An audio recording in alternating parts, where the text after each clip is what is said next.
Bienvenidos a su programa Hablando con la Verdad. El tema que vamos a desarrollar en este día se titula El huerto del Edén y el árbol de la vida y de la ciencia.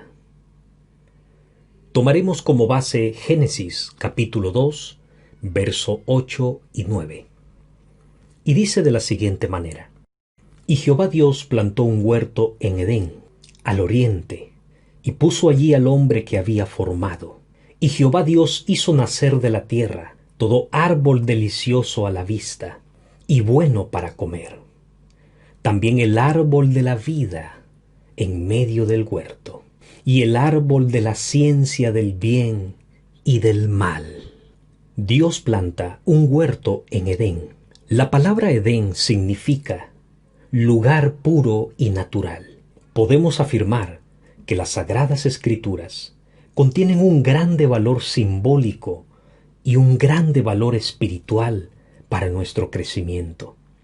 La palabra huerto encierra el significado de vida y muerte, un ciclo constante que se produce en los huertos con la plantación y la cosecha. Además es símbolo de abundancia y sustento. Dios pone al hombre en este huerto del Edén para que lo labrase y lo guardara.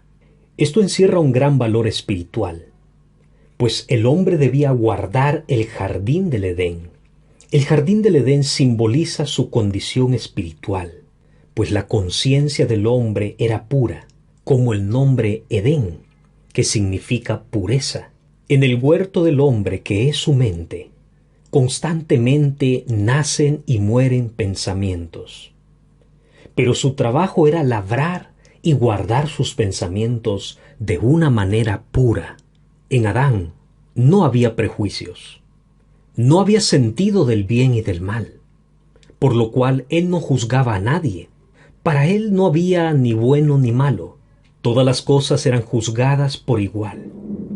Su conciencia era pura, sus pensamientos eran naturales. La polaridad de Adán estaba perfectamente equilibrada. No se centraba ni en el bien ni en el mal. Para él no existían esos conceptos. Esta es la esencia verdadera del ser humano, la perfecta creación del Todopoderoso. Si Adán cuidaba su conciencia de esta manera, él viviría para siempre y comería perpetuamente del árbol de la vida. En el huerto de Edén había muchos árboles, pero existían dos muy particulares. El primero ya lo hemos mencionado, el árbol de la vida. El segundo es el árbol del conocimiento del bien y del mal. El hombre no puede comer de los dos árboles y mantener el equilibrio espiritual determinado por Dios.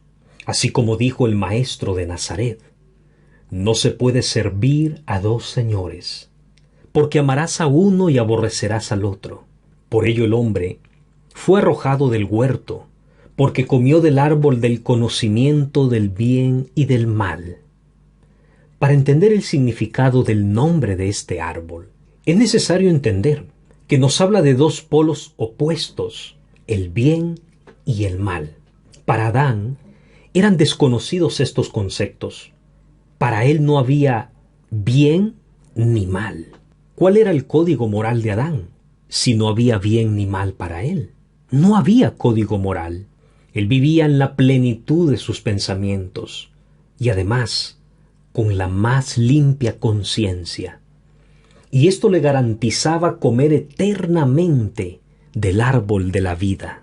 El árbol del conocimiento del bien y del mal no solo puede referirse a un conocimiento intelectual, sino más bien se aplica a las ideas de elección, discernimiento y dominio. Que el hombre comiera de este árbol significaba que por cuenta propia y con absoluta independencia el hombre decidiría qué es lo bueno y lo malo, tendría autonomía en el campo moral. Aquí surge la caída del hombre, cuando independiza su conciencia de Dios.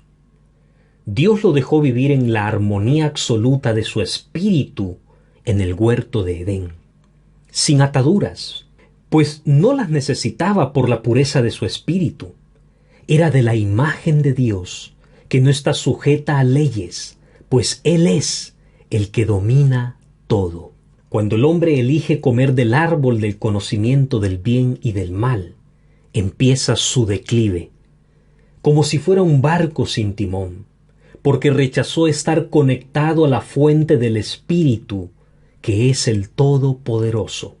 Como dice Romanos 5:12, por tanto, como el pecado entró en el mundo por un hombre, y por el pecado la muerte, así la muerte pasó a todos los hombres, por cuanto todos pecaron. La autonomía del hombre al desobedecer trajo el pecado. El pecado es la desviación del espíritu del hombre.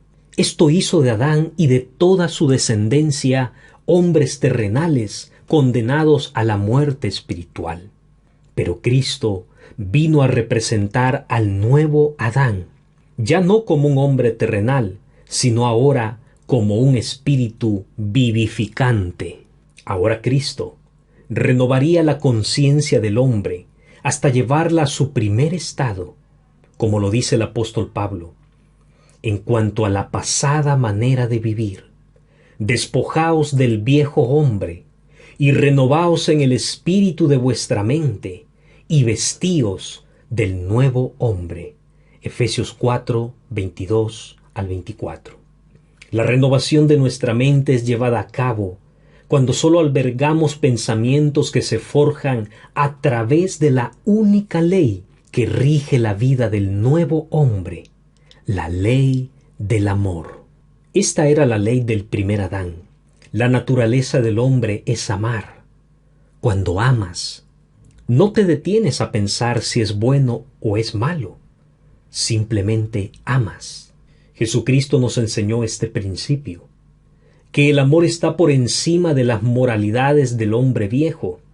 En una ocasión, le trajeron una mujer a Jesucristo sorprendida en adulterio, y le dijeron: Maestro, hemos hallado a esta mujer en el mismo acto del adulterio, y la ley de Moisés nos dice que tales mujeres deben morir apedreadas.